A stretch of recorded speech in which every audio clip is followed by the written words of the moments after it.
கிராம மிஷனரி இயக்கம் வழங்கும் கிராமிய நேரம் என்ற இந்த நிகழ்ச்சிக்கு உங்களை அன்புடன் வரவேற்கிறோம். கிராம மிஷனரி இயக்கம் கடந்த 27 ஆண்டுகளாக சிறுவர் மற்றும் வாலிபர் மத்தியில் ஊழியம் செய்து வருகிறது. 800க்கும் மேற்பட்ட மிஷனரிகளோடு தமிழ்நாட்டில் உள்ள 38 மாவட்டங்கள் உட்பட ஆந்திரா, ஒடிசா, கர்நாடகா, சத்தீஸ்கர், ஜார்க்கண்ட் மற்றும் மத்திய பிரதேசம் ஆகிய மாநிலங்களிலும் நற்செய்தி பணியை செய்து வருகிறது. எமது இலக்கு 1,00,000 கிராமங்கள், 7,000 மிஷனரிகள், ஒவ்வொரு மாநிலத்திலும் 500 மிஷனரிகள். எமது தரிசனம் என் ஆட்டுக்குட்டிகளை மேய்ப்பாயாக என்ற வசனத்தின்படி கிராமங்களில் உள்ள சிறுவர் மற்றும் வாலிபர்களை கிறிஸ்துவுக்குள் வழிநடத்தி அவர்கள் மூலம் கிராமங்களை சுவிசேஷ மயமாக்குதல், சந்திக்கப்படும் சிறுவர் மற்றும் வாலிபர்களை நாளைய தலைவர்களாகவும் ஊழியர்களாகவும் உருவாக்குதல், ஒவ்வொரு கிறிஸ்தவரையும் ஆத்தும ஆதாயம் செய்கிறவராக மாற்றுதல். இப்பொழுதும் எமது நிகழ்ச்சிகளை ஜெபத்துடன் பார்த்து பயனடையுங்கள். செயல்படும் கிறிஸ்தவர்களாக தேவனுக்கு உங்களை அர்ப்பணிப்பது உறுதி. ஹலோ நேயர்களே, உங்ககிட்ட ஒரு நிமிஷம் பேசலாமா? ஜெனிட்டா பெனிட்டான்னு 2 பேர் இருந்தாங்க. அப்போ ஜெனிட்டா கையில் ஒரு ஆப்பிள் இருந்துச்சா.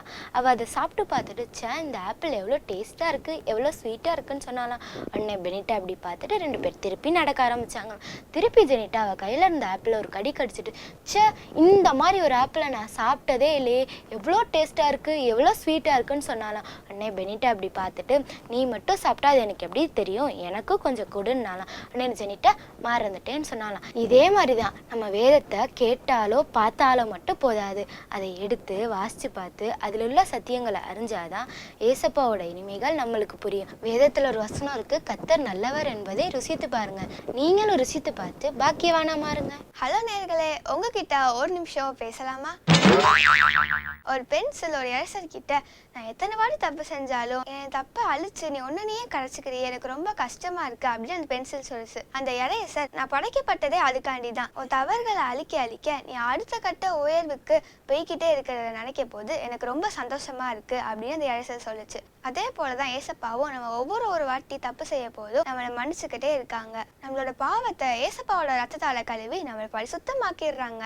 எவ்வளவு பெரிய பாவத்தையும் மன்னிக்கிறதுக்கு ஏசப்பா தயாரா இருக்கிறாங்க. நீங்க அவர்கிட்ட வர்றதுக்கு ஏன் தயக்க காட்டணும்?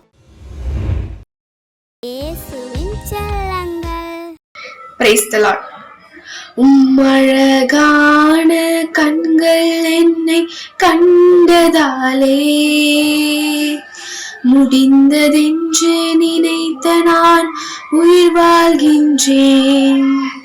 உம்மழகான கண்கள் என்னை கண்டதாலே முடிந்ததென்று நினைத்த நான் உயிர் வாழ்கின்றேன். யாரும் அறியாத என்னை நன்றாய் அறிந்து தேடி வந்த நல்ல நேசரே,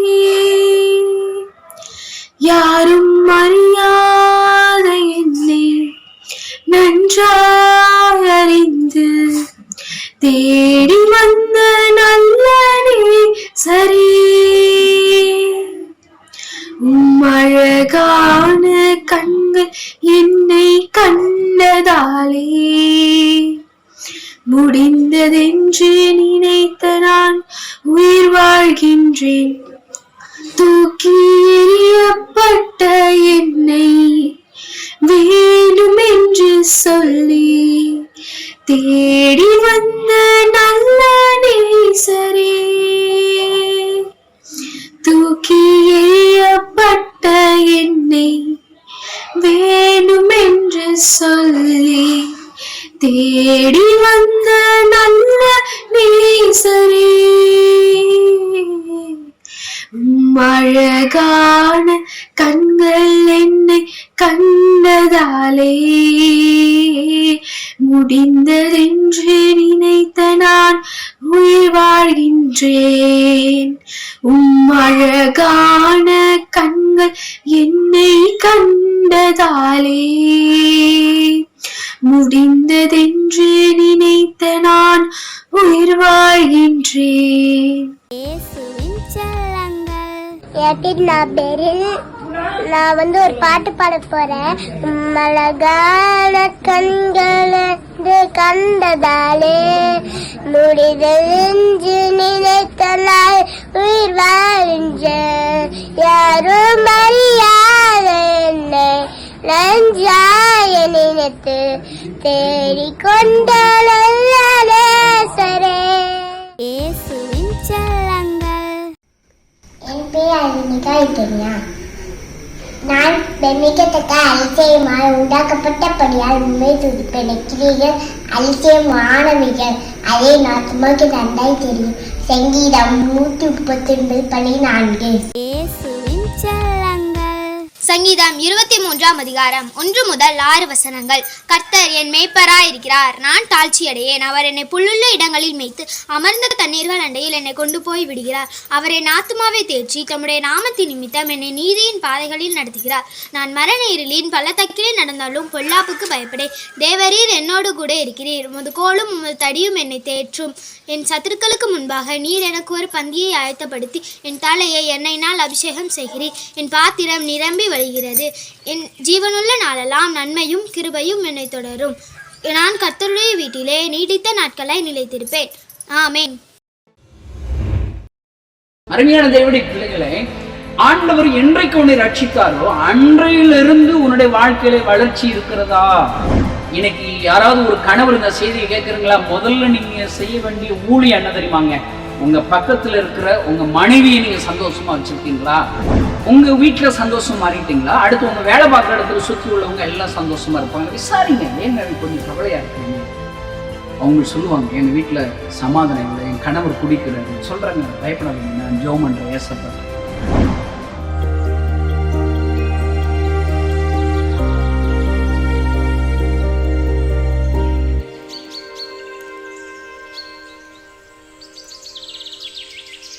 இன்னைக்கு கிறிஸ்தவங்க எப்படி தெரியுமா? சப்பானி கிறிஸ்தவங்களா இருக்கிறாங்க.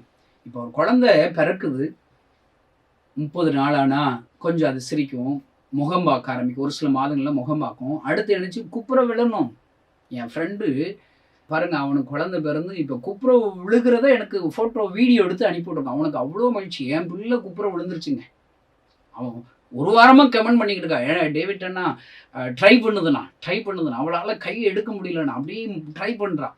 இப்போ ஒரு சக்ஸஸ், குப்புற விழுந்துட்டா. அடுத்து என்ன செய்யணும்?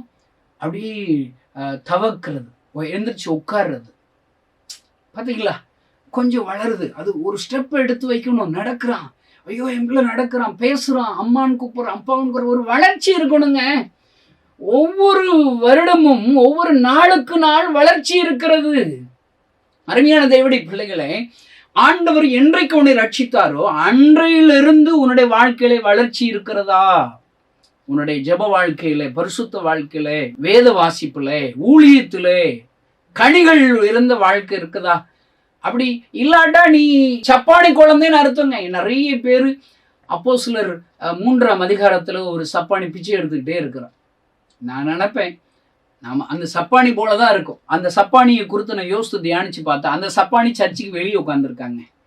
ஆவிக்குரிய சப்பானிகள் கிறிஸ்தவங்க போல சர்ச்சுக்குள்ள இருக்கிறாங்க. இவ்வளவுதான் உள்ள சப்பானிகள் எல்லாம் சர்ச்சுக்குள்ள இருக்குது, ஆவிக்குரிய சப்பானிகள் எல்லாம். இது வெளியில ஒரு சப்பானி உட்கார்ந்து இருக்குது. இந்த சப்பானிக்கு 2 பேருக்கும் ஒற்றுமைகள் என்னங்க? யோசிச்சு பாருங்களேன். இந்த வெளியில உள்ள சப்பானியும் தேவைகளுக்காக தான் அங்க சர்ச்சுக்கு வர்றான். உள்ள ஆவிக்குரிய சப்பானிகள், எதுக்கு நீங்க சர்ச்சுக்கு போற? ஐயோ என்னுடைய கிராமம் ரட்சிக்கப்படலை, நான் பிறந்து வளர்ந்ததெல்லாம் ஒரு கிராமம், இப்ப வேலை பார்த்து பட்டணத்துல தங்கி இருக்கிறேன், இன்னும் என் கிராமத்துல ஆலயமே கட்டலையே, கவலையா இருக்குதுங்க. அழுறதுக்கா நீ சர்ச்சுக்கு போற? என்னுடைய வேலை பார்க்குற இடத்துல இயேசு அறியாதவங்க நிறைய பேர் இருக்காங்க, உங்களுக்கு ஆண்டவருடைய அன்பை சொல்லணும், அதுக்காக நீ சர்ச்சுக்கு போற? நீ எதுக்கியா? உனக்கு, உன் பிள்ளைகளுக்கு, உன் குடும்பத்துக்கு தான் சர்ச்சுக்கு போற. அதான் ஆவிக்குரிய சப்பானிகள் அர்த்தம். அதுக்கு தப்புன்னு நான் சொல்லல, அதுவும் இருக்கணும். ஆனா அதுக்கு மேல என்ன செய்யணும்? சர்ச்சுக்கு போகும்போது புறஜாதிகள் ரட்சிக்கப்படணும். நான் இயேசுவை ஏற்றுக்கொண்டுட்டேன், எனக்கு தெரிஞ்ச இவ்வளவு பேர் இந்த அன்பை அறிஞ்சு கொள்ளல, இந்த இயேசுடைய அன்பை அறியலைங்கிற ஒரு பாரம் இருக்கணும். சர்ச்சில் போய் முழங்கால் பண்ணிட்டு அழணும், இருதயத்தை ஊற்றணும். அப்பதான் நீ செயல்படுகிற கிறிஸ்தவன் அர்த்தம். இவனும் என் குடும்பத்துக்கு ஏதாவது வேணும்னு சொல்லி சப்பானி பிச்சை எடுக்க போறான். உள்ள சப்பானிகள் எல்லாம் அவங்களும் பிச்சை எடுக்க தான் போறாங்க. இதுல என்ன வித்தியாசம் தெரியுமாங்க? வேறுபாடு என்னன்னு பாத்தீங்கன்னா, இந்த வெளியில உள்ள சப்பானி இருக்காங்க, புறஜாதி சப்பானி 9 மணிக்கு சர்ச்சுனா 8:30 வந்துருவான். இந்த ஆவிக்குரிய சப்பானிகள் என்ன செய்யும் தெரியுமா? 9 மணிக்கு சர்ச்சுனா 9:30 தான் வருங்க. 9:15 வருது, 9:30 வருது, 9:45 வருது, 10 மணிக்கு வருது. ஆனா இவன் நேரத்துக்கு வந்துருவான், நேரத்துக்கு முன்னாடியே வந்துருவான். அப்பதான் அவனுக்கு பிச்சை கிடைக்கும். ஆனா அவங்க எல்லாம் சும்மா அப்படி நீட்டி நெளிச்சு வருவாங்க. அருமையான சகோதரனை, இந்த சத்தத்தை கேட்கிற நீ மனம் திரும்பு. பைபிள் வாசிக்கிறது முக்கியம் கிடையாது. அதை வாசித்து என்ன செய்யணும்? செயல்பாட்டுல காமிக்கணும். இப்ப பாருங்க, இன்னைக்கு நான் வாசித்த வேதத்துல நெகேமியா ராஜா, அவன் ராஜா புறஜாதி தான். அவனுக்கு பாருங்க, தன்னை சுத்தி உள்ளவங்க சந்தோஷமா இருக்காங்களா கவலையா இருக்காங்களான்னு சொல்லி தெரியுதுங்க. இந்த செய்தி கேட்குற நீங்க யாரா இருந்தாலும் சரிங்க, முதல்ல உங்க பக்கத்துல யார் இருக்கிறா, உங்க சுத்தி யார் இருக்கிறா. இன்னைக்கு யாராவது ஒரு கணவர் இந்த செய்தியை கேட்குறீங்களா? முதல்ல நீங்க செய்ய வேண்டிய ஊழியம் என்ன தெரியுமாங்க? உங்க பக்கத்துல இருக்கிற உங்க மனைவியை நீங்க சந்தோஷமா வச்சிருக்கீங்களா? உங்களை நம்பி தானே வந்திருக்கிறாங்க, அவங்க அப்பா அம்மா எல்லாத்தையும் விட்டுட்டு வந்திருக்கிறாங்க. மனைவி நீ சந்தோஷமா வச்சிருக்கீங்களா? நீங்க அவங்களுக்கு உங்களை தாழ்த்தணும். அடுத்து என்னச்சுன்னு உங்க பிள்ளைகளை சந்தோஷமா நீங்க வச்சிருக்கீங்களா? மனைவி நீங்க என்ன யோசிக்கணும்? உங்க சுத்தில இருக்கிற கணவர் சந்தோஷமா இருக்காங்களா, பிள்ளைகள் சந்தோஷமா இருக்காங்களா? முதல்ல அதை யோசிக்கணும். உங்க மாமியாரை நீங்க சந்தோஷமா வச்சிருக்கீங்களா? இல்ல மாமியார் செய்தி கேட்கலாம், உங்க மருமகளை நல்ல சந்தோஷமா வச்சிருக்கீங்களா?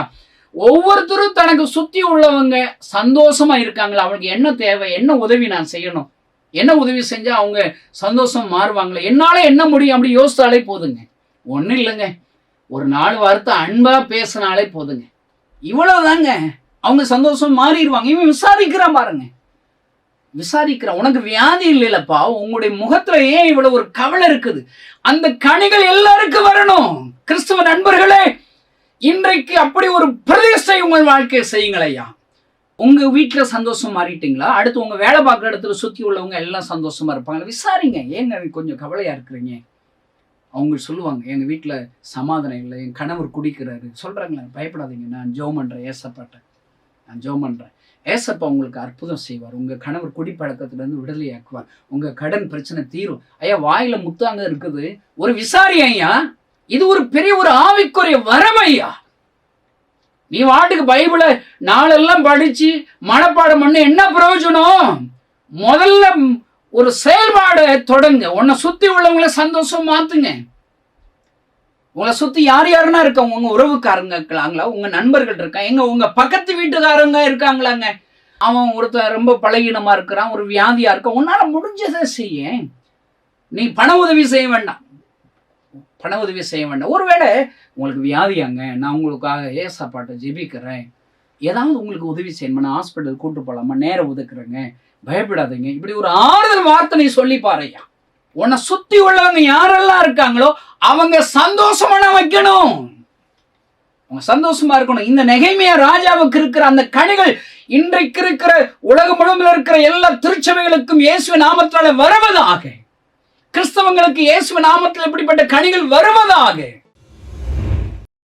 தேவனுக்கு பிரியமானவன் அப்படிங்கிற நல்ல சாட்சிய கொடுத்திருக்கிறாங்க. எப்படி ஏனோக்கு தேவனுக்கு பிரியமானவரா வாழ்ந்தாரு, ஏனோக்கு எப்படி ஆண்டவரோடு சஞ்சரித்து கொண்டிருக்கிற வாழ்க்கை வாழ்ந்தாரு.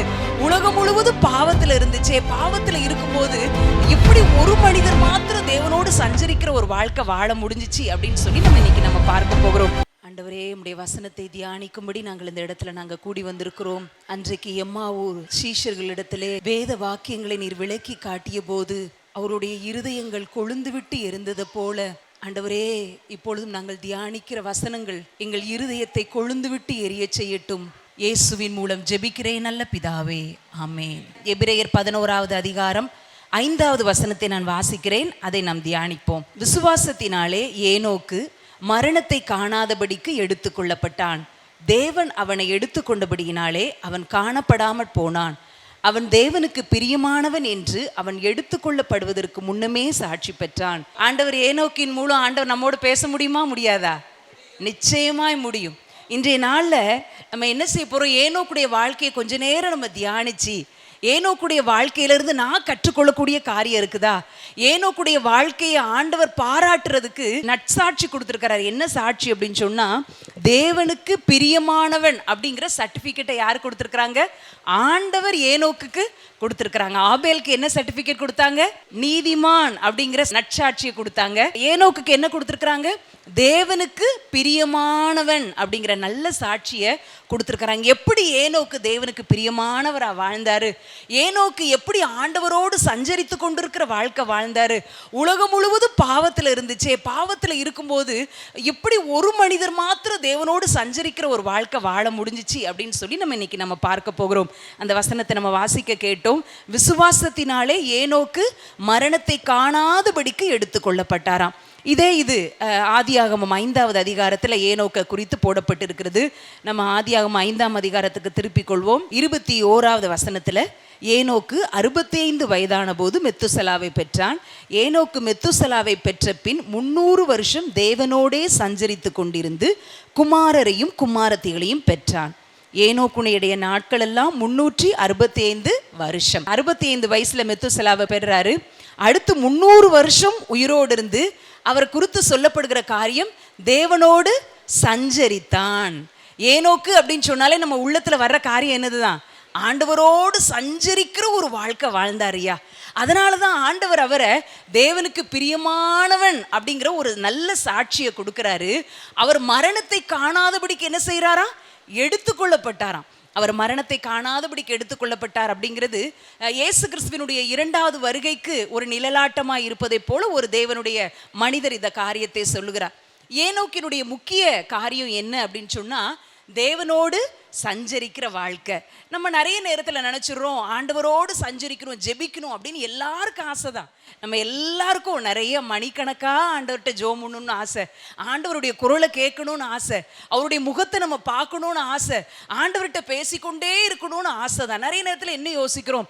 சரி, வேலையெல்லாம் முடிச்சுட்டு ஒரு நேரத்தை என்ன செய்வோம்? ஜெபிக்கிறதுக்கு ஒதுக்குவோம். அல்லது அதிகாலையில் இந்த நேரத்தை நம்ம என்ன செய்வோம்? ஜெபிக்கிறதுக்கு ஒதுக்குவோம் அப்படின்னு சொல்லி நம்ம டைம் அதுக்கு நம்ம ஒதுக்கிக்கிட்டே இருப்போம். ஆனால் என்ன செய்வோம்? பல வேலைகளை பார்த்து நைட்டு 9 மணிக்கு எப்படியாவது இன்னைக்கு 1 மணி நேரம் ஜெபம் பண்ணிட்டு நினைப்போம். 9 மணிக்கு அப்படி பைபிளை திறந்த உடனே அப்படியே நம்ம கண்ணெல்லாம் என்ன செஞ்சிடும்? சொக்கிரும். பவுல் தான் 3வது 4வது வானத்துக்கு போனார். நம்ம எத்தனை வானத்துக்குனாலும் போறதுக்கு ரெடியா இருப்போம். அந்த அளவுக்கு வார்த்தைகள் ஒண்ணுமே தெரியாது. ஜெபம்னு ஆரம்பிப்போம், அடுத்து நம்மள அறியாமே தூங்கிடும். அப்போ ஒரு குட்டி ப்ரேயர் பண்ணுவோம். ஏசப்பா சாரி ஆண்டவரே, ஜோமனும் நினச்சி என்னால் ஜோமன முடியல, சாரி, காலையிலே நான் 4 மணிக்கு அலாரம் வச்சு எந்திரிச்சு 5 மணி ஜெபத்துக்கு போகிறதுக்கு முன்னாடி நான் ஜோமனிடுவேன் ஆண்டவரே அப்படின்னு சொல்லி அலாரம் வச்சுட்டு படுப்போம். அலாரமும் அடிக்கும், அது கரெக்டாக அடிச்சிரும் பாருங்க. அலாரம் அடித்தா என்ன நினைப்போம்? 5 நிமிஷத்தில் என்ன செய்வோம்? எழும்புவோம் அப்படின்னு நினைப்போம். அது என்ன செஞ்சிடும்? மணிக்கணக்காக ஓடி போயிடும். நிறைய நேரத்தில் நம்ம ஜெபிக்கிறதுக்கு நேரத்தை ஒதுக்கி ஒதுக்கி ஒதுக்கி வச்சு அது நம்முடைய வாழ்க்கையின் கடைசி வரைக்கும் ஒதுங்கின ஒரு பார்ட்டாகவே போயிடுது.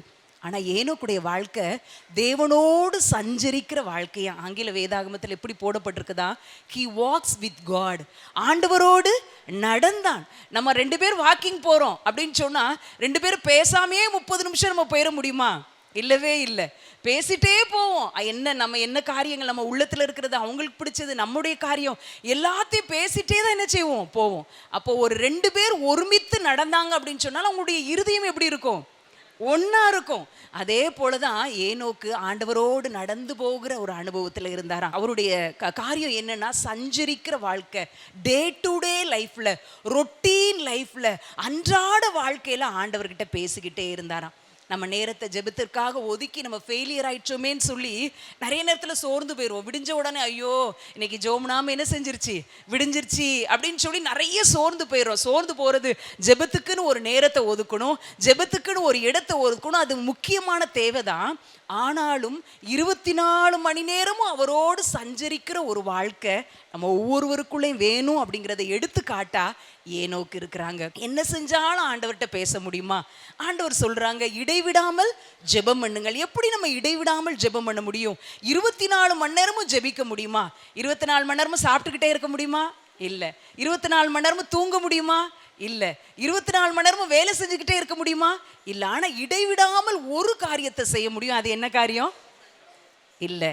24 மணி நேரமும் அப்படியே ஜெபிச்சுட்டே இருக்கிற எனக்கு தெரியல. ஆனால் 24 hours நம்ம ஒரு காரியத்தை நேர்த்தியாக செய்வோம், சுவாசிப்போம்.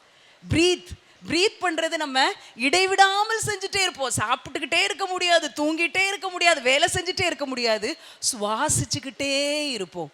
ஆண்டவர் எதற்கு ஒப்பிட்டு சொல்றாருன்னா, இடைவிடாமல் ஜெபம் பண்ணுங்கள்.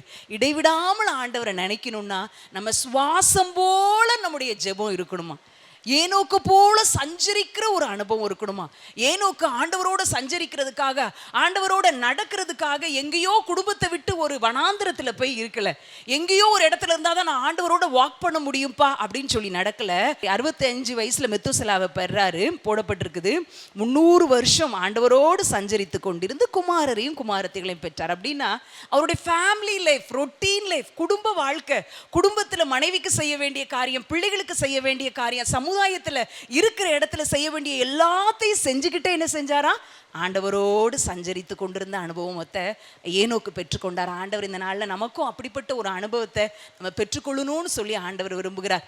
பொதுவாக நம்ம என்ன நினைக்கிறோம், இது உலக காரியம், இந்த பாத்திரத்தை விளக்குறது, வேலை செய்கிறது, டீச்சராக இருக்கிறது, பேங்க்ல வேலை செய்கிறது, இதெல்லாம் உலக காரியம். ஜெபிக்கிறது, வேதம் வாசிக்கிறது, இதெல்லாம் ஆவிக்குரிய காரியம் நினைக்கிறோம். ஆனால் புதிய ஏற்பாட்டு சத்தியம் அப்படி நமக்கு சொல்லவே இல்லை. நீங்கள் புசித்தாலும் குடித்தாலும் என்ன செய்யணுமா, தேவநாமத்தின் மகிமைக்காக செய்யுங்கள் அப்படின்னு சொல்லியிருக்கார். என்ன செஞ்சாலும் நம்ம ஆண்டவரின் நாமத்தின் மகிமைக்காக தான் செய்கிறோம். அதுதான் புதிய உடன்படிக்கையின் சத்தியம் நமக்கு சொல்லுகிற காரியம். ஒருவேளை வேலை பார்க்குறவங்களா இருக்கலாம், அவங்க ஒரு பேங்க்ல வேலை பார்க்குறவங்களா இருக்கலாம், அவங்க பேங்க் மேனேஜருக்கு பயந்து அவங்க காரியத்தை செய்யக்கூடாது. ஆண்டவர் எனக்கு இந்த வேலையை கொடுத்துருக்கிறார், ஆண்டவர் எனக்கு இந்த பொறுப்பை தந்திருக்கிறார், ஆண்டவருடைய வேலை அப்படின்னு சொல்லி உண்மையோடும் உத்தமத்தோடும் ஆண்டவருக்காக செய்யும் போது அதுவும் ஒரு ஊழியம் தான். எதை செய்தாலும் அதை மனுஷருக்காக செய்யாமல் கர்த்தருக்கென்று செய்வோம். அப்போ இது ஆவிக்குரிய காரியம், இது உலக பிரகாரமான காரியம் அப்படின்னு சொல்லி நம்ம பிரிக்கவே வேண்டாம். தேவன் தந்திருக்கிற என்னுடைய வாழ்க்கை, எனக்கு ஊழியத்தை தந்திருக்கிறாரா, முழு மூச்சோடு ஆண்டவருக்காக நான் ஊழியம் செய்யணும். எனக்கு ஒரு ஒர்க் தந்திருக்கிறாங்களா, இதை மாதிரி ஒரு வேலை இருக்குதா, இதை மாதிரி ஒரு தொழில் இருக்குதா, வேலையோ ஏதோ ஒரு பிஸ்னஸோ என்ன காரியம் இருந்தாலும் அதில் நான் தேவனுடைய நாமத்தின் மகிமைக்காக தேவனுடைய ஊழியக்காரனாக இருந்து இந்த காரியங்களை எல்லாம் நான் செய்ய அழைக்கப்பட்டிருக்கிறேன். அப்போ இந்த ஏனோக்கு அவருடைய ஃபேமிலி லைஃப்ல இருந்துட்டே இருக்கிறாரு, அதோட சேர்ந்து ஆண்டவரோட சஞ்சரிக்கிற ஒரு அனுபவத்தை பெற்றிருக்கிறார். நீங்களும் நானும் நம்ம ஒவ்வொரு நாளும் செய்கிற வேலையா இருக்கலாம், காலையிலே முழிச்ச உடனே ஆண்டவரோடு சஞ்சரிக்கிறது என்ன, ஏசப்பா குட் மார்னிங் ஜீசஸ் அப்படின்னு சொல்லலாம். ஆண்டவரே நான் இன்னைக்கு இப்போ ப்ரேயருக்கு போகிறேன், யார் பேச போகிறாங்கன்னு தெரில, என் கூட நீங்கள் பேசுங்க ஆண்டவரே அப்படின்னு சொல்லலாம். நம்முடைய ரொட்டீன் லைஃப்பில் நம்ம ஆண்டவரோடு பேசிக்கிட்டே காரியங்களை செய்ய முடியும். ஹல்லேலூயா. முடியுமா முடியாதா? நிச்சயமாக முடியும். ஆண்டவர் என்னுடைய வாலிப காலத்தில் ஆண்டவர் இதை எனக்கு கற்றுக் கொடுத்தாங்க. வாழ்க்கையின் நிறைய காரியங்கள் நெருக்கத்தில் என்னைய கொண்டு போய் வச்சுச்சு. எத்தனை வயது அப்படின்னு சொன்னால் 17-18 வயதில் வாழ்க்கையின் நெருக்கங்கள். எப்படி இந்த செஸ் விளையாடும்போது மற்ற ஆப்போசிட்டில் இருக்கிற ஒரு காயின் நகர்த்துறவங்க இந்த காயினை நகர்த்த முடியாத அளவுக்கு செக் அப்படின்னு சொல்லுவாங்க, எந்த பக்கமும் என்ன செய்ய முடியாது, திரும்ப முடியாது. அதே போல் ஒரு செக் வச்ச ஒரு பாயிண்ட் போல் என்னுடைய வாழ்க்கையின் டீன் ஏஜில் 17-18 வயதில் இப்படி ஒரு குடும்ப சூழ்நிலையினால நான் இருந்தேன். படிக்க போகணும்னு ஆசை, படிக்க போக முடியல. குடும்பத்தில் எல்லா குடும்பத்தின் பொறுப்புகளையும் ஆண்டவர் 17 வயதில் ஆண்டவர் எனக்கு கொடுத்தாங்க. நான் ஒரு கிறிஸ்தவ குடும்பத்தில் தான் பிறந்தேன். கிறிஸ்தவ பெற்றோருக்கு ஒரு கிறிஸ்தவ கிராமத்தில் எல்லா கிறிஸ்தவ முறையின் படியும் தான் நான் வளர்க்கப்பட்டேன். ஆனால் கன்வென்ஷனில் வந்து பேசுகிறவங்களாம் சொல்லுவாங்க, நான் இத்தனை மணி நேரம் ஜெபிச்சேன், 2 மணி நேரம் 3 மணி நேரம் ஜெபிப்போம் அப்படின்னு சொல்லும் போதெல்லாம் எனக்கு ஆசையாக இருக்கும், நாளையிலேருந்து நம்மளும் இத்தனை மணி நேரம் ஜெபிக்கணும்டா அப்படின்னு சொல்லிட்டு அப்படியே முழங்கால் போட்டு ஜோம்னுவேன். அகில உலகத்துக்கு, மிஷினரிகளுக்கு, மருத்துவ துறையில் இருக்கிறவங்களுக்கு எல்லாத்துக்கும் ஜெபிச்சு மணியை பார்ப்பேன், 5 நிமிஷம் கூட போயிருக்காது.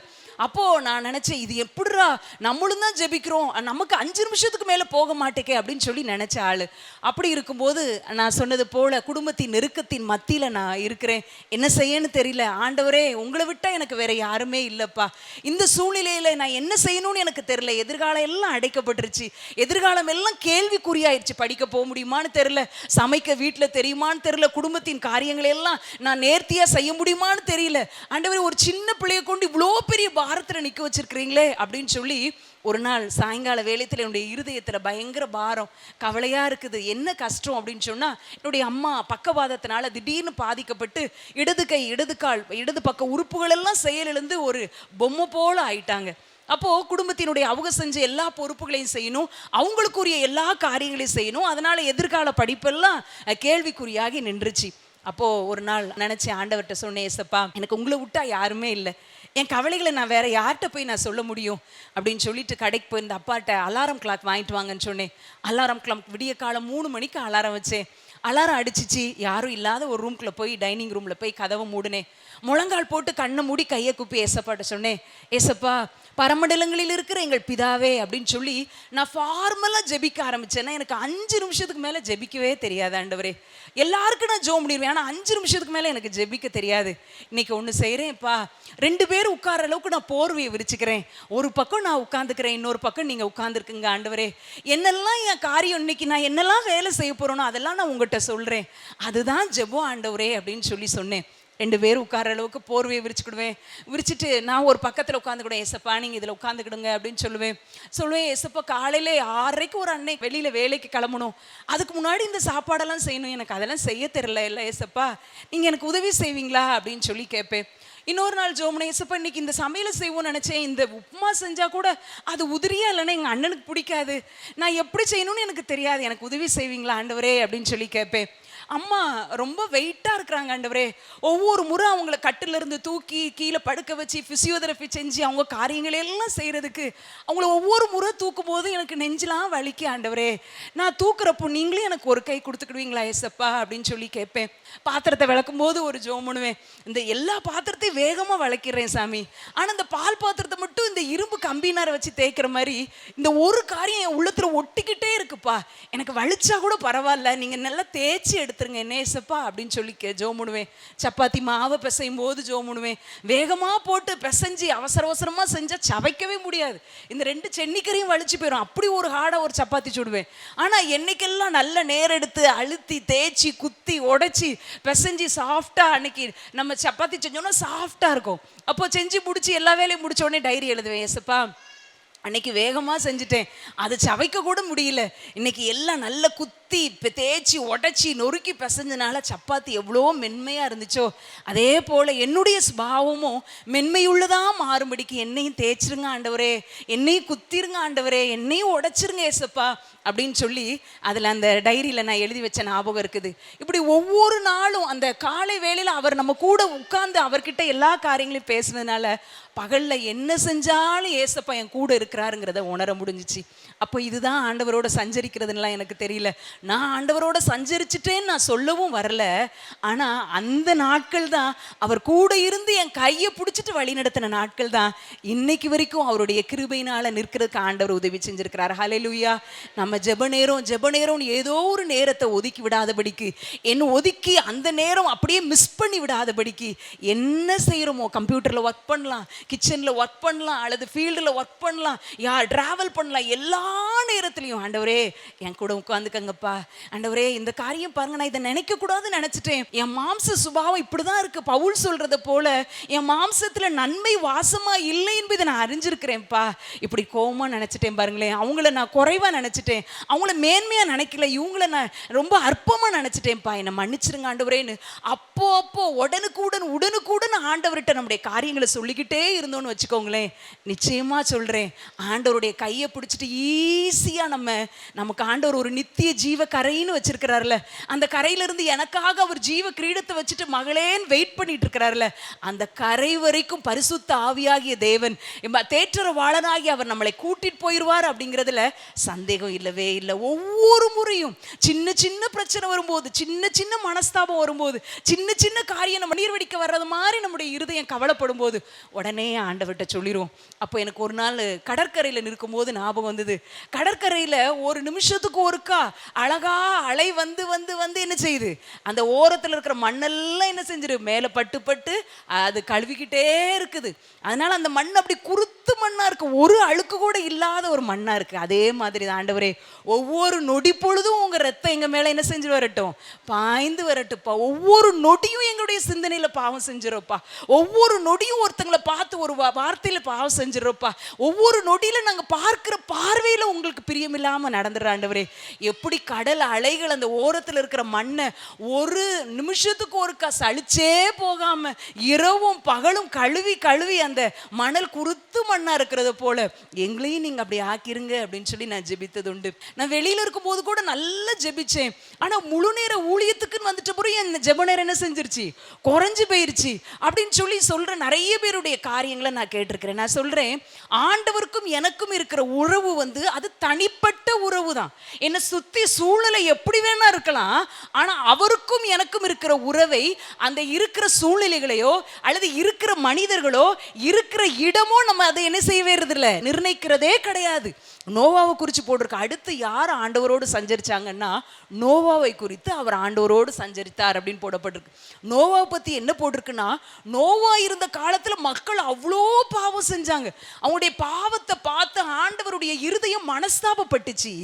ஆனா வேதம் ஆதியாகமம் 5ஆம் அதிகாரத்துல போடப்பட்டிருக்குது, நோவாவுக்கோ கர்த்தருடைய கண்கள்ல கிருபை கிடைத்தது, அவன் நீதிமானும் உத்தமனுமா இருந்தான் அப்படின்னு சொல்லி வேதம் சொல்லுது. எல்லாரும் பாவம் தான் செஞ்சாங்க. எல்லாருடைய சூழ்நிலைகளை எல்லாருடைய வே ஆஃப் ஸ்டைல் வேற மாதிரி இருந்துச்சு, கலாச்சாரம் வேற மாதிரி இருந்துச்சு, அவங்களுக்கு பிடிச்சமானது எல்லாம் வேற மாதிரி தான் இருந்துச்சு. ஆனா நோவாங்கிற ஒரு மனிதனை ஆண்டவர் அந்த இடத்துல பார்த்தார். நம்ம நிறைய நேரத்தில் சூழ்நிலையை சொல்கிறோம், அங்கே இருக்கும்போது கூட நான் அதிகாலை ஜெபிச்சேனே, இப்போ இல்லையே, இல்லவே இல்லை. அதை நம்ம இருக்கிற இடத்தையோ நம்ம இருக்கிற சூழ்நிலையோ காரணம் காட்ட முடியாதது. நானும் தேவனும் ஆண்டவரோடு இருக்கிற ஐக்கியம் அது எங்கே இருந்தாலும் நான் தான் அதுக்கு முயற்சி செய்யணும். நான் விட்டுட்டேன்னு சொன்னால் அது என் கையை விட்டு போயிடும். ஆண்டவரோடு இருக்கிற உறவு, ஆண்டவரே இதுக்கு நீங்கள் என்னப்பா நினைக்கிறீங்க, இதுக்கு நீங்கள் என்ன சொல்கிறீங்கப்பான்னு சொல்லி ஆண்டவரோடு பேசிக்கொண்டே இருக்கிற ஒரு சஞ்சரிக்கிற ஒரு அனுபவத்திற்குள்ளாக ஆண்டவர் உங்களையும் என்னை அழைக்கிறார். இந்த இரண்டாவது நபர் முன்னோர்கள், நற்சாட்சி பெற்ற முன்னோர்களுடைய வரிசையிலே ஆண்டவர் நமக்கு நினைப்பூட்டும்படியாய் ஏனோக்கு என்கிற ஒரு தேவனுடைய மனிதனை நமக்கு முன்பதாக நிறுத்தி சொல்றார். ஏனோக்கு சொல்வார், ஏனோக்கு இருந்தால் சொல்வார், நான் 65 வயசுல எங்களுடைய ஃபேமிலி லைஃப் ஆரம்பிச்சிச்சு, ஆனால் 365 வருஷமா நான் ஆண்டவரோடு நடக்க ஆண்டவர் உதவி செஞ்சார்னு சொல்வார். இதை குறித்து ஒரு ஏனோக்கை குறித்து ஒரு புத்தகத்தை பல ஆண்டுகளுக்கு முன்பதாக வாசித்த ஞாபகம். அந்த புத்தகத்தில் என்ன போட்டிருந்துச்சு அப்படின்னா, அந்த புத்தகத்தின் ஆக்கியோன்னு ஒரு கற்பனையோடு அந்த காரியத்தை எழுதியிருந்தாங்க. என்னன்னா, ஏனோக்கும் ஆண்டவரும் எப்பயுமே பேசிட்டே நடந்து போவாங்களாம். அவரோடு ஆண்டவரோடு சஞ்சரிக்கிற ஏனோக்கு பேசிக்கிட்டே போவாங்களாம். ஒரு நாள் இப்படி பேசிக்கிட்டே ஏனோக்கும் ஆண்டவர் பேசிக்கிட்டே நடந்துக்கிட்டே இருந்தாங்களாம். ரொம்ப தூரம் நடந்து வந்துட்டாங்களாம். ஏனோக்கு அவ்வளோ இன்ட்ரெஸ்ட் ஆண்டவர்கிட்ட பேசினாராம். பேசிட்டு திடீர்னு பார்க்குறாரு, ஆண்டவரே ரொம்ப இருட்டிருச்சுப்பா, ஐயோ நான் என் வீட்டுக்கு போகணுமே அப்படின்னு சொல்லி ஏனோக்கு சொன்னாங்களாம். சொன்ன உடனே ஆண்டவர் சொன்னாரா, ஏனோக்கு நம்ம உன் வீட்டில் இருந்து ரொம்ப தூரம் வந்துட்டோம்ப்பா, என் வீடு தான் கிட்ட இருக்கு, நீ என் வீட்டுக்கு வந்துடுறியா அப்படின்னு சொல்லி ஏனோக்கு அவர் வீட்டுக்கு கூட்டிட்டு போயிட்டாரு. அதனால தான் ஏனோக்கு மரணத்தை காணாதபடிக்கு எடுத்துக்கொள்ளப்பட்டான் அப்படின்னு சொன்னார். அது ஒரு சின்ன கற்பனையா இருக்கலாம், ஆனா உண்மை பாருங்களேன். ஆண்டவர் சொன்னாரா, ஏனோக்கு இங்கிருந்து உன் வீட்டுக்கு நீ போனா அது ரொம்ப தூரம்ப்பா, என் வீடு கிட்ட இருக்கு, என் வீட்டுக்கு வர்றியா அப்படின்னு சொல்லி கூட்டிட்டு போயிட்டாராம். என்ன போட்டிருக்குது, ஏனோக்கு தேவனுக்கு பிரியமுள்ளவனா இருந்தான். நம்ம எப்போ தெரியுமா ஆண்டவரோட நமக்கு பேசணுங்கிற ஆசை வரும், ஆண்டவரை முதல்ல நேசிச்சா அந்த ஆசை வரும். அவர் தான் என் வாழ்க்கைக்கு எல்லாம் அப்படின்னு நினைச்சா எனக்கு ஒரு ஆசை வரும். அவங்க தேவனோடு சஞ்சரிக்க முடியும்.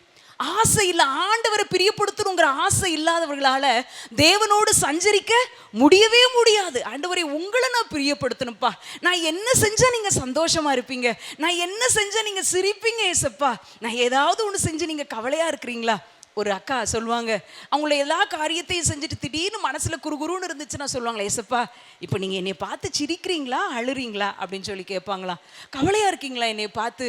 அது என்னுடைய ஆவியில நான் உணர முடியும், ஆண்டவரத்துல என் மேல கவலையா இருக்கிறாருன்னு உணர முடியும், உடனே ஜோமுனுவேன் அப்படின்னு சொன்னாங்க. அப்போ இங்க இருக்கிற நீங்களும் நானும் ஆண்டவரோடு சஞ்சரிக்கணும்னு ஆசைப்பட்டோம்னா அவரை முதல்ல நேசிக்கணும், அவரை பிரியப்படுத்தணும்னு காரியம் இருக்கணும். நமக்கு பிரியமானவங்க கூட தான் என்ன செய்ய முடியும், பேசிக்கிட்டே இருக்க முடியும். எவ்வளோ மணி நேரம்னாலும் என்ன செய்ய முடியும், பேசிக்கிட்டே இருக்க முடியும். சுவாசம் போல நமக்கே தெரியாம மேட்ரே இருக்காது, ஆனால் பேசிக்கிட்டே இருப்போம். வாக்கிங் முடிஞ்சு வந்துட்டு ஐயோ என்னக்கா இன்னும் அதை பேசணும்னு நினைச்சேன், அதை விட்டுட்டேன் பாருங்க அப்படின்னு சொல்லுவோம்.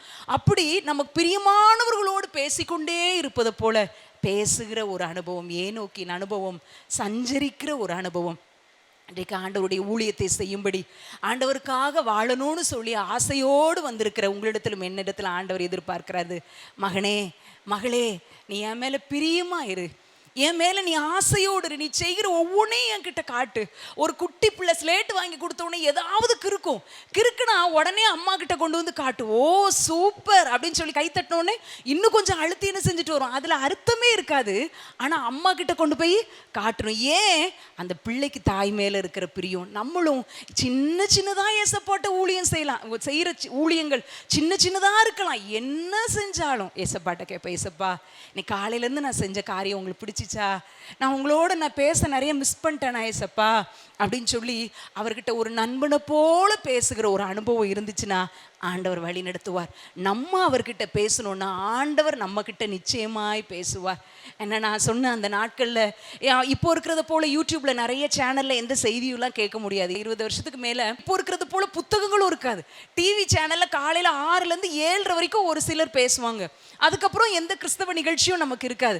நாங்கள் சர்ச்சுக்கு போனோம்னா சண்டே ஒரு நாள் தான் போக முடியும். எந்த ஸ்பெஷல் மீட்டிங்க்கும் போக முடியாத ஒரு சூழ்நிலையில் நான் இருந்தேன். அப்போ எனக்கு பதில் என்ன அப்படின்னு சொன்னால் என் பைபிள் தான். அந்த ஒரு ஷெல்ஃபில் அந்த பைபிளை வச்சுருப்பேன், அது பக்கத்தில் ஒரு சோஃபா இருக்கும். ஏதாவது ஒரு காரிய கவலையாக இருந்துச்சுன்னா வேகமாக ஓடி வந்து இப்போ என்ன சொல்கிறீங்க ஏசப்பா அப்படின்னு சொல்லி பைபிளை திறப்பேன். என் இருதயத்தில் கேள்வி இருக்கும், அதுக்கு அப்படியே பதில் இருக்கும். ஒவ்வொரு முறையும் எப்போ எல்லாம் ஆதங்கத்தோடு பைபிளை திறந்தாலும் பதில் இருக்கும், வேதனையோடு நான் இருந்தாலும் பதில் இருக்கும், ஆறுதலற்ற கண்ணீரோடு இருந்தாலும் அதில் பதில் இருக்கும். என்ன உண்மையாகவே இது ஜீவனுள்ள வார்த்தை என்பதை இளம் வயதில் நம்ம ருசி பார்த்துட்டோன்னு சொன்னால் இந்த வார்த்தை குறித்த சந்தேகங்கள் எத்தனை வந்தாலும் அது நம்மளை மேற்கொள்ளவே முடியாது. அதுக்காக பரவாயில்லையே, ஈஸியாக இருக்கே, இப்போ சாட்டுக்கு ஒரு செல்ஃபில் வச்சு பக்கத்தில் ஒரு சேரை போட்டு வச்சிட வேண்டியதான். ஓடி ஓடி போய் என்ன சொல்கிறேன்னு இப்போது அது கிடையாது. இப்போ அப்படி கிடையாது. ஆனால் அந்த காலத்தில் நடக்கிறதுக்கு தெரியாத சின்ன பிள்ளையா இருந்தது போல தகப்பன் கையை பிடிச்சிட்டு பிள்ளையை நடத்தி கொண்டு போனது போல ஆண்டவர் வேத வசனம் என்கிற வார்த்தையினால நடத்தி கொண்டு போனார். ஒவ்வொரு நாளும் வாக்குத்தத்தத்தை தருவார். இந்த வாக்குத்தத்தெல்லாம் என் வாழ்க்கையில் நிறைவேறும் ஆண்டவரே. அவர் சொல்லுவார், மகளை நீ நினைக்கிறதுக்கு வேண்டுவதற்கு மேலான கிரியை செய்கிறவர், காஞ்சூரி மாதிரி இருக்கிற உன் வாழ்க்கையை மிருது செடியாக நான் மாற்றுவேன். இதெல்லாம் சொல்லும்போது இதெல்லாம் நடக்குமா ஆண்டவரே? ஆனால் விசுவாசிச்ச ஆண்டவரே இந்த வசனத்தின் மேலே கண்ணீரினால் நான் அடையாளம் விடுகிறேன். ஆண்டவர் கொடுத்த வாக்கு தத்தங்களின் மேலே கண்ணீரினால் அடையாளம் விட ஆண்டவர் உதவி செஞ்சார். வாழ்க்கையின் நெருக்கங்கள் நிறைய இருந்துச்சு, பிரச்சனைகள் நிறைய இருந்துச்சு, தனிமைப்படுத்தப்பட்ட சூழ்நிலைகள் இருந்துச்சு. இப்படிப்பட்ட ஒரு சூழ்நிலையில் திடீரென்று என்னுடைய அப்பாவும் இறந்து போனாங்க. என்னுடைய திருமணத்துக்கு முன்பதாக எல்லாமே இருட்டானதை போல ஒரு சூழ்நிலையில் ஆண்டவர்கிட்ட அன்னைக்கு சொன்னேன், ஏசப்பா நான் உலகத்தில் இருக்கிற என்னுடைய தகப்பட 50% மட்டும்தான் நான் உங்களை நம்பிட்டு மீதி 50% எங்கள் அப்பா மேலே நம்பிக்கை வச்சுட்டேன். இன்னைக்கு 100% உண்மை நம்புறேன்னு ஆண்டோடைய கருத்தில் 100% அவருடைய கருத்தில் நான் ஒப்பு கொடுத்தனும். அன்றைய நாளிலிருந்து அவருடைய சித்தத்தின்படி ஆண்டவர் நடத்தி வருகிறார். ஏனோக்கை போல ஒரு சஞ்சரிக்கிற வாழ்க்கை எனக்கு வேணும்னு சொல்லி ஆண்டவர்கிட்ட கேட்போமா? எங்க பலத்தினாலும் அல்ல ஆண்டவரே, எங்க பராக்கிரமத்தினாலும் அல்ல, எங்கள் தேவனுடைய ஆவியினால எல்லாம் ஆகும் என்ற வேத வசனத்தின்படி வெற்றியுள்ள கிறிஸ்தவ வாழ்க்கை வாழ எங்களால் முடியுமப்பா. நீர் நியமித்த ஓட்டத்திலே பொறுமையோடு ஓடி முடிக்க எங்களால் முடியும் ஆண்டவரே. ஏனென்றால் பலப்படுத்துகிற ஆவியானவர் எங்களோடு கூட இருக்கிறதற்காக ஸ்தோத்திரம். ஒவ்வொருவரையும் உற்சாகப்படுத்துவீராக, சோர்வுகள் நீங்க பண்ணுவீராக, தேவ பலன் அவர்களை மூடட்டும்னு சொல்லி ஜெபிக்கிறேன். தேவன் அப்படியே செய்துவிட்டபடினால் ஸ்தோத்திரம். துதி கனம் மகிமையெல்லாம் உமக்கு செலுத்துகிறோம். மீட்பர் இயேசுவின் மூலம் ஜெபிக்கிறோம் நல்ல பிதாவே, ஆமேன். இந்த செய்தி நிச்சயமாக உங்களை செயல்பட தூண்டிருக்கும் என விசுவாசிக்கிறோம். நீங்களும் எங்களோடு இணைந்து தேவனுக்காக ஏதாவது செய்ய விரும்புகிறீர்களா? கீழ்கண்ட எங்களது ஊழிய திட்டத்திற்காக ஜெபிக்க முன்வரலாமே. தமிழ்நாடு மற்றும் பிற மாநிலங்களிலும் ஆலயம் கட்ட தேவையாய் உள்ள 1000 கிராமங்களில் இடம் வாங்கி ஆலயம் கட்டப்பட ரூபாய் 5 லட்சமோ அல்லது அதில் ஒரு பகுதியோ கொடுத்து ஆலயம் கட்டி கொடுப்போர் எழும்ப ஜெபியுங்கள். சூனேமியால் எலிசாவுக்கு ஒரு அறை வீட்டை கட்டி கொடுத்தது போல புதிய மிஷனரிகள் தங்கி பயிற்சி எடுப்பதற்கு ரூபாய் 2 லட்சம் கொடுத்து ஒரு மிஷனரி வீட்டை கட்டி கொடுப்போர் எழும்ப ஜெபியுங்கள். நாம் சந்திக்கும் வாலிபர்கள் மற்றும் ஆரம்ப விசுவாசிகளை கிறிஸ்துவுக்குள் வளரச் செய்ய ரூபாய் 300 கொடுத்து முழு வேதாகமும் வாங்கி கொடுப்போர் எழும்ப ஜெபியுங்கள். நாம் பணி செய்யும் 8 மாநிலங்களிலும் உள்ள 880 மிஷனரிகளை மாதந்தோறும் ரூபாய் 10,000 கொடுத்தோ அல்லது இயன்ற காணிக்கையை கொடுத்தோ தாங்குவோர் எழும்ப ஜெபியுங்கள். தமிழ்நாடு மற்றும் பிற மாநிலங்களிலும் துரிதமாக சுவிசேஷம் அறிவிக்கவும் பின்தொடர் பணிக்காகவும் சுவிசேஷ வாகனங்கள் வாங்கி கொடுப்போர் எழும்ப ஜெபியுங்கள். தங்கள் வாலிப மற்றும் சிறு பிள்ளைகள் ரட்சிக்கப்பட, அபிஷேகிக்கப்பட மற்றும் இயேசுவுக்கு சாட்சியுள்ள பிள்ளைகளாக வளர கண்மணி பிள்ளைகள் இயேசுவுக்காக திட்டத்தில் தங்கள் பிள்ளைகளை இணைக்கிற பெற்றோர்கள் எழும்ப ஜெபியுங்கள்.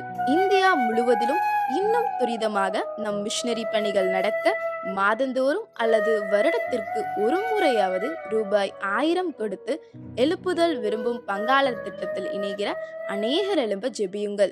மேலும் எங்களோடு தொடர்பு கொள்ள விரும்பினால் திரையில் காணும் எங்கள் முகவரியும் குறித்துக் கொள்ளுங்கள்.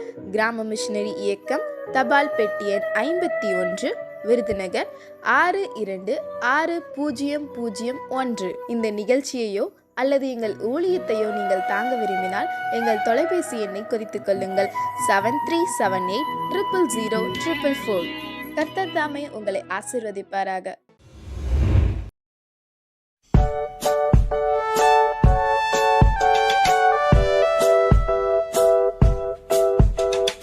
ஹலோ குட்டி பிள்ளைங்களா, எப்படி இருக்கீங்க? நல்லா இருக்கீங்களா? டெய்லி நம்ம தமிழ் சாங் படிக்கிறோம்ல, இன்றைக்கி தெலுங்குலேருந்து ஒரு சாங் உங்களுக்கு சொல்லித்தர போகிறோம். அதோட அர்த்தம் என்ன அப்படின்னா, ஃபஸ்ட்டு சிட்டுக்குருவி நீ ஏன் கீச்சு கீச்சுன்னு சொல்லி கத்திகிட்டு இருக்க அப்படின்னு சொல்லி நம்ம அதுகிட்ட கேட்குறோம். அது சொல்லுது நான் ஏசப்பாவை பாடுறேன்னு சொல்லுது. செகண்ட் சின்ன சின்ன ஆட்டுக்குட்டி நீ என்ன சொல்கிற அப்படின்னு சொல்லி கேட்குறோம். அது சொல்லுது நானும் ஏசப்பாவை பாடுறேன் அப்படின்னு சொல்லுது. மூணாவது சின்ன சின்ன பூனைக்குட்டி நீ என்ன செய்கிற அப்படின்னு சொல்லி கேட்கும்போது அது சொல்லுது நானும் ஏசப்பாவை பாடுறேன் அப்படின்னு சொல்லுது. அப்போ நம்மளும் என்ன செய்யணும்? ஏசப்பாவை பாடணும் அப்படின்றத வச்சு தான் இந்த சாங்கு நாங்கள் பாடுறோம். நீங்கள் கேளுங்க. சின்ன சின்ன பிச்சுக்க பிள்ளை ఏమి చెప్పుతున్నావు, కియా కియా కియా అని ఏమి చెప్పుతున్నావు, యేసురాజు కీర్తి నేను పాడెదను, కియా కియా కియా అని పాడెదను, చిన్న చిన్న మేక పిల్ల ఏమి చెప్పుతున్నావు, అని ఏమి చెప్పుతున్నావు, యేసురాజు కీర్తి నేను పాడెదను, అని పాడెదను, చిన్న చిన్న పిల్లి పిల్ల ఏమి చెప్పుతున్నావు, మియావ్ మియావ్ మియావ్ అని ఏమి చెప్పుతున్నావు, యేసురాజు కీర్తి నేను పాడెదను, మియావ్ మియావ్ మియావ్ అని పాడెదను.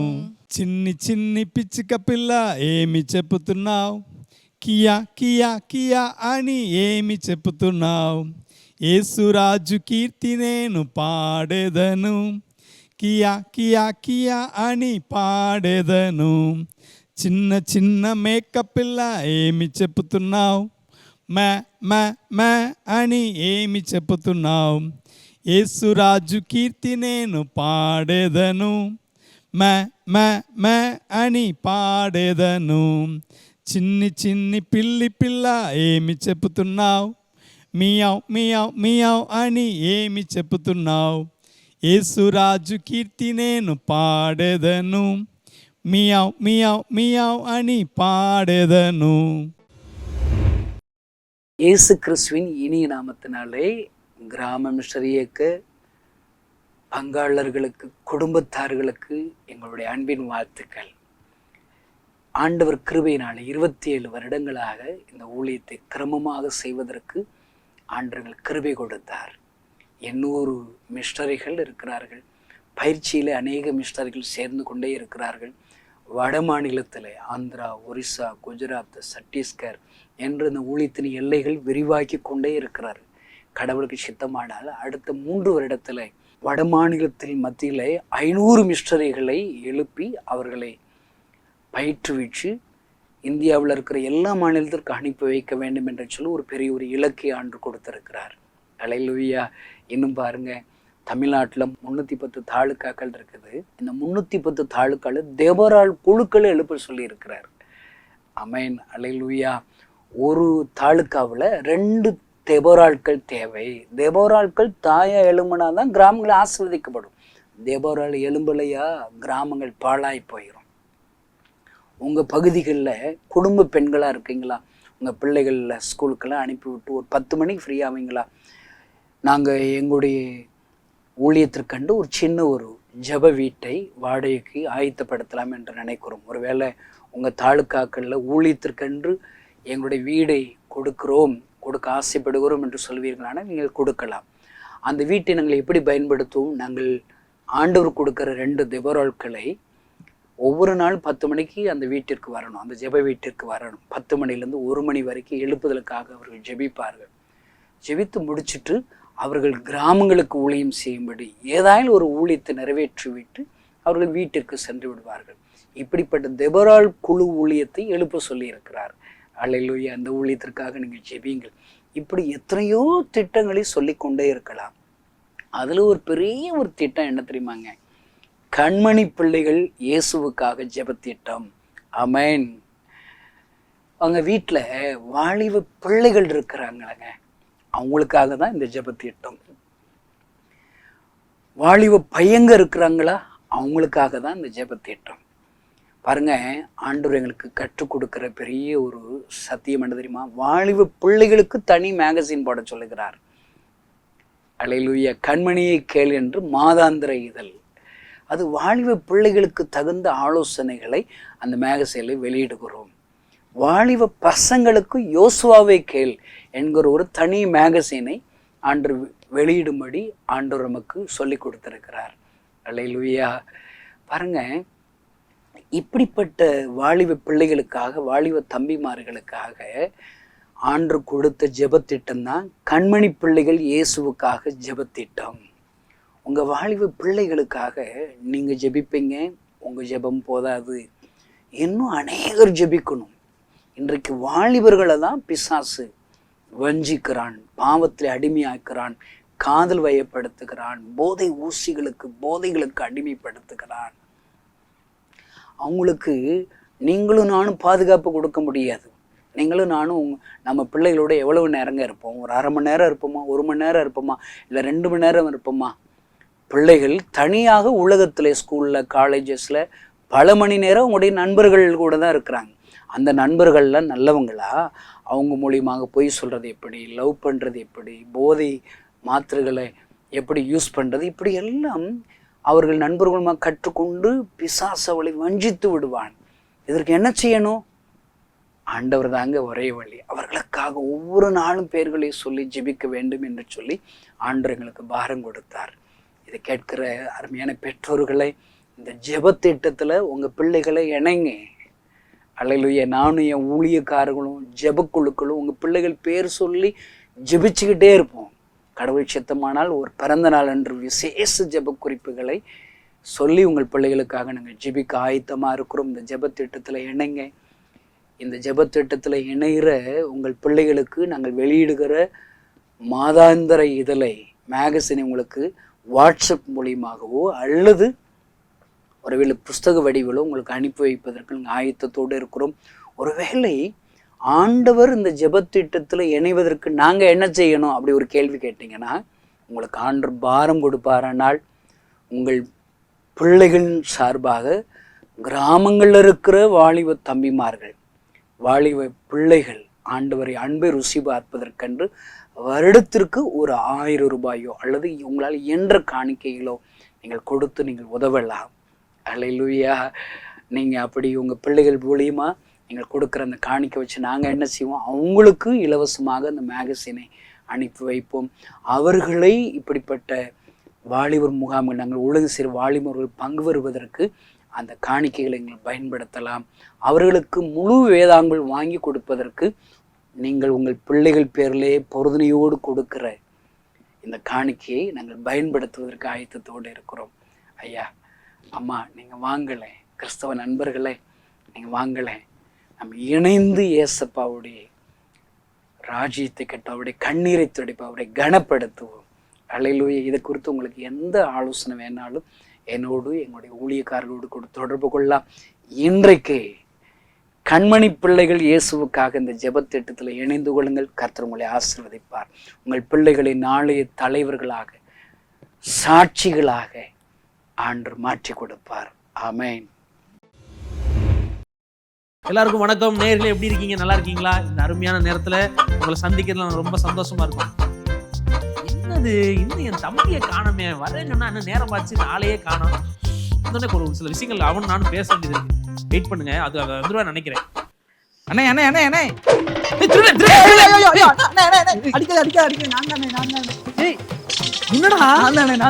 என்னடா இது?